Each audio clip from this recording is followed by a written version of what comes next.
of crisis and times of uncertainty, like through the COVID period, and after that, when we saw the economy crash, gold usually went up.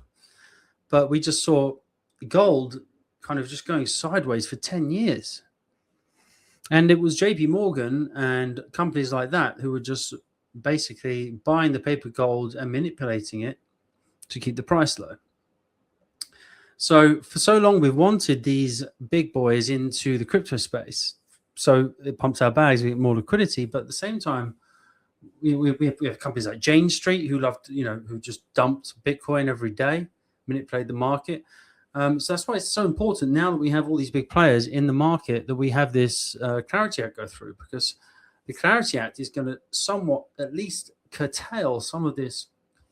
If it's not Jane Street, if it's not JP Morgan, if it's not Goldman Sachs, it's Binance itself, saying, oh look, there's loads of people long in Bitcoin right now. Let's just dump all of our Bitcoin or our ETH and let's just liquidate them all. And then tell our competitor who's really in bed with us to pump up the chart again.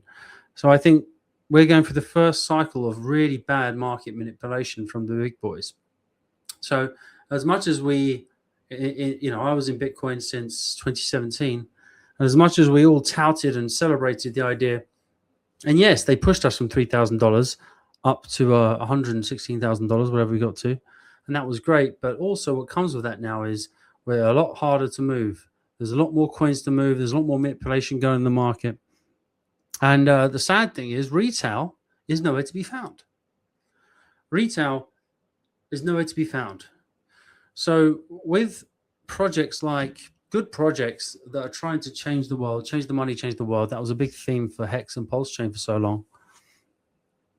All the people we've onboarded over the last few years have just been wrecked. And they're not interested in cryptocurrencies anymore. Now we just have these big banks just trying to wash what's left of us out by this manipulation. So I do believe that this cycle is manipulated. I do believe that they're trying to get the average person out of crypto. I mean, even diehard people in our community have been washed out. But you've got to ask yourself, why are they doing that? Well, they want you to get so bored. They want you to keep taking leverage longs, keep losing money, keep taking leverage shorts, and then push the other way. They want you to just keep losing money. So eventually, your family say to you, hey, you've got to give this up. You've got to get out of crypto. We're not making any money here. It was the exact same as gold. They want you so bored. They want prices so low that they can just scoop it all up, because cryptocurrency started off for the people. And now, cryptocurrency is a tool that the banks and the governments want to use. So it started off as a privacy tool, a digital version of cash, a form of privacy, a form of a movement that you couldn't be curtailed with, a way to avoid tax, a way to do black market transactions, a way to basically not have to suck the government's D to transfer wealth. And now, due to the surveillance state, due to the fact that they can use this to link in with digital ID, they can use it to link in with automated taxes, so you don't even have to declare your taxes anymore. They can it's all on the ledger, so they can tax you based on what they think without even sending you a letter, without even asking you to submit what your taxes are.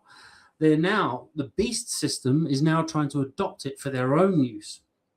So that's why it's so important that we educate a lot of people who are put off by crypto, because they say, oh, I'm against AI. I'm against cryptocurrency. I'm against the octopus of control grabbing me. And I'd rather use cash. I'd rather use gold. I'd rather use barter system. I'd rather, stay off that sort of stuff, because it's only encouraging the control grid. I would say the opposite. I would say it's the same way as when the white man tried to kill the Indian in the United States of America, and some Indians grabbed these gunpowder rifles and said, oh, okay, the white man is using this gunpowder against us, let's use it back against them. And then you had some Indians would say, no, that is a new modern weapon being used against us, so let's not use it. Where all technology is simply a tool. It's simply a tool. So you have to arm yourself with the latest technology.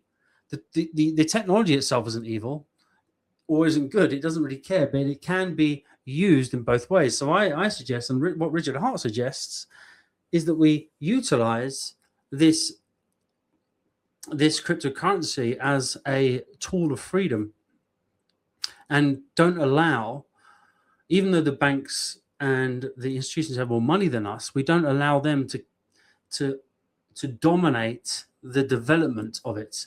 And yes, they're going to put millions of dollars, and they already are, into developing their own tokens and their own hard forks of Ethereum. I mean, JP Morgan's been in it for 4 years, but they're not as good as us because they're not innovators. They've got a load of bankers, bank wanksters, we call them.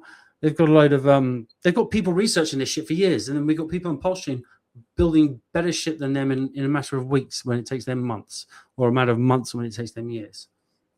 So we have to stay ahead of the private market. Will always outbeat the nation state, all the big banks, because a lot of these people, they're overpaid, they're lazy. I speak to a lot of people in banking. They don't know shit. I mean, it's so decompartmentalized.